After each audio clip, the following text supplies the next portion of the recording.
Herkes uyudu ama sen hala düşünüyorsun. Bedenin yorgun ama zihnin susmuyor. Dün yaşadığın şeyleri tekrar tekrar düşünüyorsun. Söyleyemediğin cümleleri zihninde yeniden kuruyorsun. Yarın ne olacak diye düşünüyor, senaryolar yazıyorsun. Ve bir noktada insan şunu sorgulamaya başlıyor. Ben neden geceleri bu kadar düşünüyorum? Belki de bu sadece uykusuzluk değildir. Belki de zihnin sana uzun zamandır susturduğun bir şey anlatmaya çalışıyordur. Bugün bunu konuşalım. Dikkatini çekti mi bilmiyorum ama insan en çok geceleri düşünmeye başlıyor. Gündüz bir şekilde oyalanıyoruz, çalışıyoruz, takılıyoruz bir şekilde, telefonla ilgileniyoruz, insanlarla konuşuyoruz, bir şeyler izliyoruz. Yani kısacası bir şeyler yapıyoruz.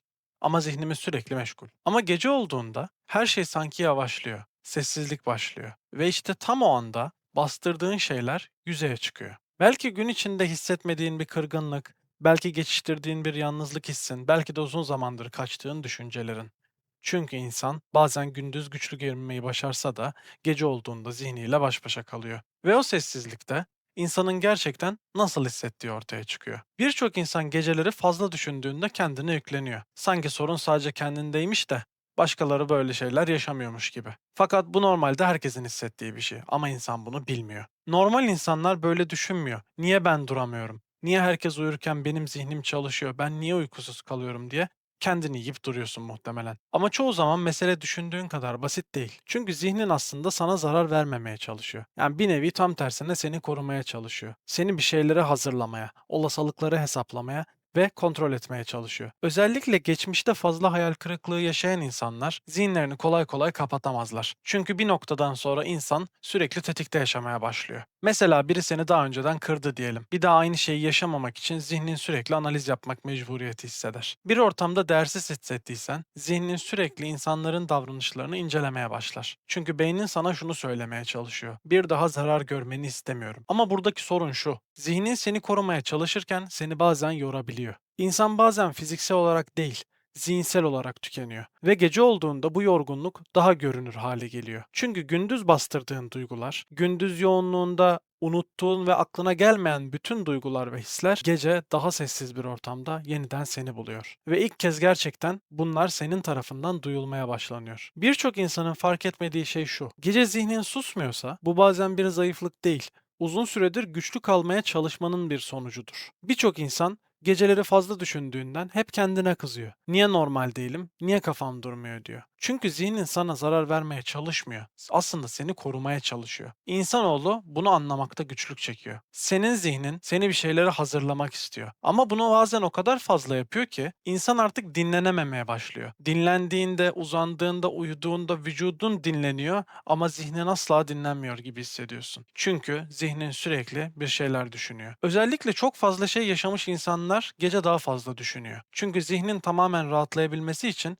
insanın bir noktada kendini güvende hissetmesi gerekiyor. Ve bazı insanlar uzun zaman sonra bile çoğu geçmişte yaşadıklarından dolayı kendilerini güvende hissedemiyor. Aslında geceleri susmayan zihinler 3 gruba ayrılıyor. Belki sen de kendini bunlardan birinde bulabilirsin. İlki kaygılı zihinler. Bu zihin türü sürekli geleceği düşünüyor. Ya şöyle olursa, ya işler kötü giderse, ya beni istemezlerse, ya kovulursam, ya beni gönderirlerse gibi gibi. Sürekli bir senaryo üretiyorsun aslında. Tamamen kaygılı senaryolar. İkincisi ise yaralanmış zihin. Bu zihin geçmişte kalıyor. Söylenen bir cümleyi tekrar tekrar düşünüyor. Yaşanan bir olayı bırakamıyor. Yani örneğin daha önce bir hayat arkadaşın vardı, ayrıldın veya iş yerinde sana yapılan bir davranış oldu. Bundan büyük rahatsızlık duydun ama buna cevap veremedin veya verdin ama aslında içini rahatlatamadın. Zihin bu noktada tekrar tekrar bunları düşünüyor. Keşke şunu deseydim, keşke böyle yapsaydım, keşke şunu da deseydim içim rahat ederdi gibi gibi.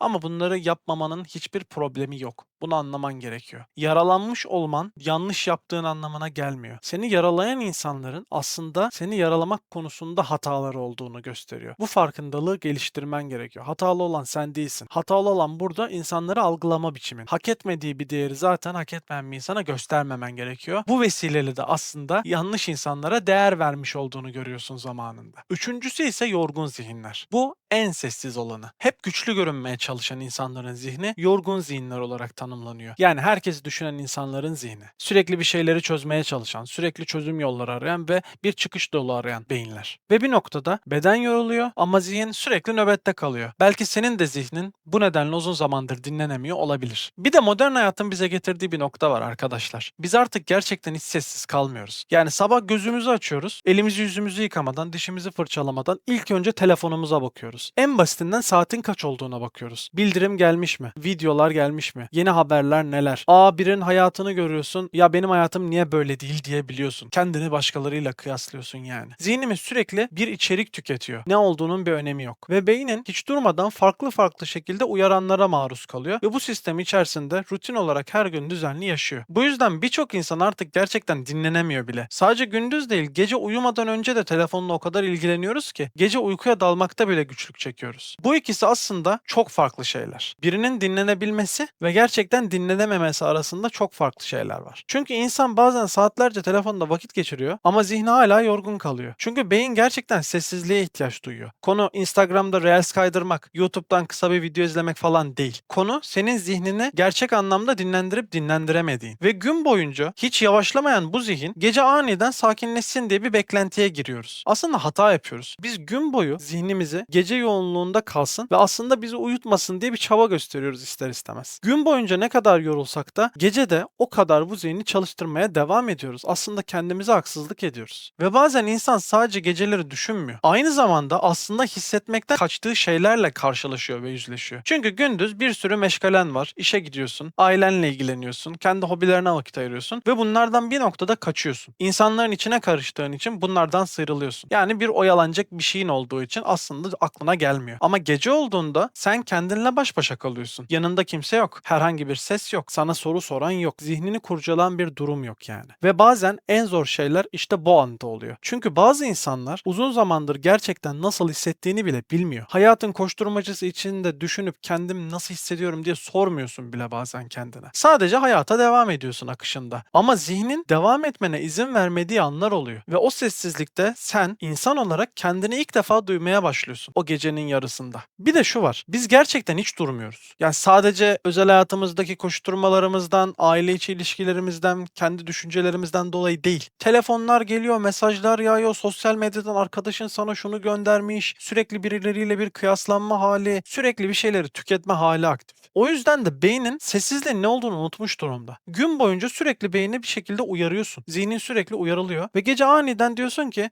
ya şimdi ben gözümü kapayım bir anda uyuyayım. Uyuyamazsın. Bir kere zaten gündüz yaşadığın hadiselerle ilgili zihninde sürekli planlar dönüyor. Söylemler dönüyor. Örnek veriyorum ertesi gün bir toplantın varsa o toplantıda nasıl konuşacağın, stres yapıp yapmayacağın, sunumunu nasıl daha iyi hale getireceğin bile aklından çıkmıyor ki uyuyabilesin. Zihni dinginleştirmek gerekiyor. Tam dinginleşmesi gereken vakit sosyal medya gibi, internet gibi kendini kıyaslayabileceğin, farklı farklı şekilde bir sürü uyarana maruz kalacağın şeylerle ilgilenmiş oluyorsun. Aslında hissetmekten kaçtığın şeylerle gece karşılaşıyorsun ama bunlarla karşılaşmayı istemediğin için kendini yine o çukura atmış oluyorsun bir noktada. Çünkü gündüz kaçıyorsun, dediğim gibi gece onlarla yüzleşmek zorunda kalıyorsun. Sana çok samimi bir soru sormak istiyorum. Son zamanlarda gerçekten kendine ne zaman baktın? Kendine ne zaman bir vakit ayırdın? Sadece durup şunu kendine hiç sordun mu? Ben gerçekten nasılım? Nasıl hissediyorum? Ne zaman sordun bunu en son kendine? Çünkü çoğu insan bunu yapmıyor arkadaşlar. Hiçbirimiz yapmıyoruz. Çünkü sürekli meşgulüz. Ya bir işe gidiyoruz, ya evde bir problemlerle ilgileniyoruz. Hepinizin özel hayatında problemleri var. Sürekli bir şeylere, bir yerlere yetişmeye çalışıyoruz. Sürekli ayakta kalmaya çalışıyoruz. Ve insan kendini dinlemeyi bıraktığında zihni geceleri konuşmaya başlıyor ya. Gayet normal. Çünkü zihnin geceleri ilk defa seninle baş başa kalıyor bütün günün sonunda. Belki gece zihnin susmuyor. Çünkü sen uzun zamandır kendini hiç dinlemiyorsun ki. Kendine bu soruları hiç sormamışsın ki. Belki içinde bastırdığın bir duygun var. Belki bir yorgunluğun var. Belki bir kırgınlığın, bir yalnızlık hissin var. Belki bir kendi kendini bile terk etmişliğin var. Ve o hisler artık senin tarafından görülmek istiyor. Beynin artık alarm çalıyor. Diyor ki hey buradayım beni gör. Beni unutma. Etrafı görürken kendini unutmuş oluyorsun. Bu yüzden bazen çözüm